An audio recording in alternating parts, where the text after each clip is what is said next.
Nara kong sabon naghimo kagahapon after 100 years. So ato ning tanggalon siya ang hulmahan. Ang hulmahan akong recycle lang na siya. Namo ko hulmahan kaso kay kagmay manggod nga ublong.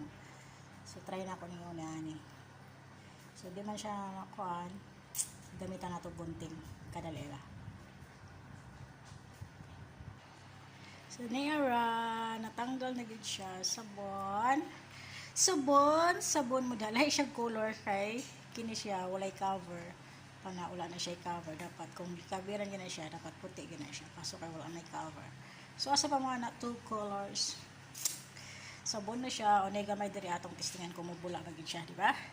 So tara let's pa sila babo testingan natin yung sabon na gamay. Kung mubula ba gyud.